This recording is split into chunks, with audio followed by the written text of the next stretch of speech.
बरज़ख drama जो इस वक्त पाकिस्तान में एक मुसीबत बना हुआ है वो स्टार्ट हुआ और अब वो ख़त्म होने जा रहा है। बरज़ख ड्रामे की जो टोटल थी वो 8 एपिसोड्स थी और इस ड्रामे को रिकॉर्ड होने में 5 साल लग गए। और इस ड्रामे की स्टोरी जो है, कितने लोगों को इसकी एपिसोड देखने के बाद भी इसकी स्टोरी जो है वो समझ नहीं आ रही है, कितने लोग इस कहानी को समझने से कासिर हैं, जबकि इसकी एक सिंपल सी स्टोरी है और अब ये इख्तिताम पजीर हो रही है। इसकी स्टोरी जाफ़र और महताब के ऊपर है। जाफ़र एक लड़का है, महताब एक लड़की है। ये दोनों आपस में मोहब्बत करते हैं और उसी मोहब्बत में ये जिना जैसा गुनाह कर बैठते हैं। और उसके बाद जो है जाफ़र को अमीर होने का शौक चढ़ता है और वो बिना सोचे समझे महताब को अकेला गाँव में छोड़ के जो है वो शहर चला जाता है अमीर होने के लिए। इसके पीछे महताब जो है वो अकेली रह जाती है और जो उसने जिना जैसा गुनाह अपने महबूब के साथ किया होता है उसके सूरत में वो बच्चे की माँ बनने वाली होती है।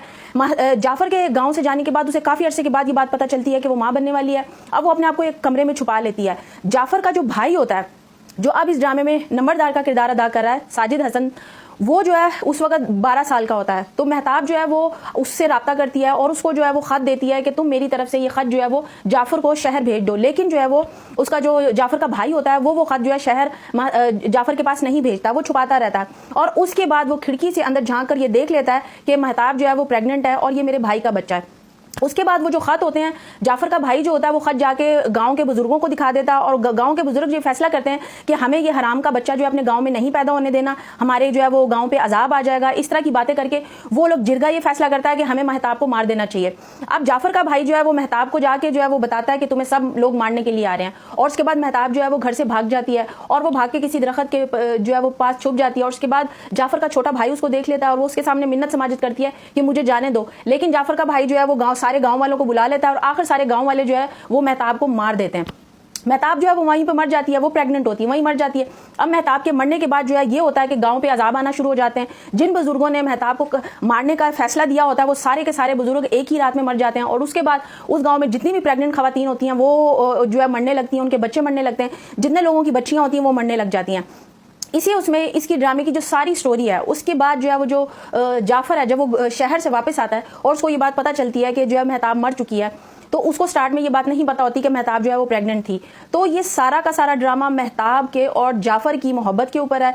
एक गुनाह वो ये करते हैं कि वो जिना कर लेते हैं और उसके बाद उस जिना की सूरत में जो गांव पे अजाब आता है, उन दोनों की ज़िंदगियों पे जो अजाब आता है, उसके बाद जो गांव वाले हैं महताब को जो है वो प्रेगनेंसी की हालत में मार देते हैं, तो गांव वालों के ऊपर भी अजाब आता है।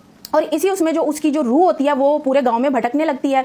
और जो जाफ़र होता है, जब उसको ये बात पता चलती है कि महताब को पूरे गांव के बुजुर्ग जो हजरात थे उनके कहने पर मारा गया, तो वो जाफ़र ये करता है कि जितने वहाँ पे कब्रिस्तान होता है, कब्रिस्तान को मस्मार करके वहाँ पे वो अपना घर बना लेता है और वो दरख्त जिसके नीचे महताब की कब्र होती है उसको जो है वो सेव कर लेता है, बाकी सबकी कब्रों को मस्मार करके घर बना लेता है। अब जो गाँव वाले सारे लोग हैं वो इस चीज़ में जो है आहिस्ता आहिस्ता गुस्से में आने लगते हैं। वो ये चाहते हैं कि जाफ़र जो है इस घर को गिरा दे और वो अपने पुरखों की, अपने बुजुर्गों की कब्रों के ऊपर जो है मज़ार बना सके, लेकिन जाफ़र ये चीज़ नहीं मानता।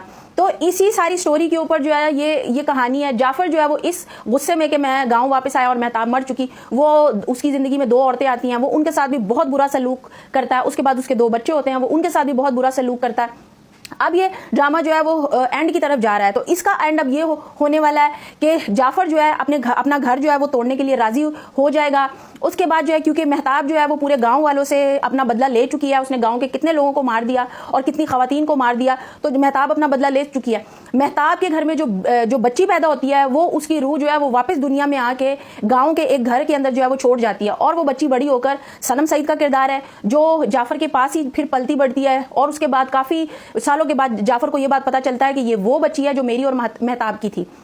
अब जब जाफ़र को ये चीज़ रियलाइज़ हो जाती है कि मैंने कितना बड़ा गुनाह किया था, कितनी बड़ी गलती की थी कि मैं जिना करके शहर भाग गया था, और उसके बाद ये गांव वालों ने कितनी गलती की, तो अब जाफ़र अपना घर तोड़ रहा है। और जो गांव वाले हैं वो चांद ग्रहण है, तो उनका मानना ये है कि चांद ग्रहण की जो रात होती है उस दिन जो है रूहें पहाड़ पर उतरती हैं, तो वो सब लोग जो है पहाड़ की तरफ जा रहे हैं ताकि वो महताब की रूह से माफ़ी मांग सकें और उसके बाद जो है वो जो गाँव पे अजाब आया हुआ है वो सब खत्म हो सके। तो इस ड्रामे का एंड जो है वो ये होने जा रहा है कि सब लोग पहाड़ पर जाएंगे और माफ़ी मांगेंगे और महताब की जो बेटी है जो सनम सईद है वो अपनी माँ से जाके जो है इस चीज़ की रिक्वेस्ट करेगी कि आप सब गाँव वालों को जो है वो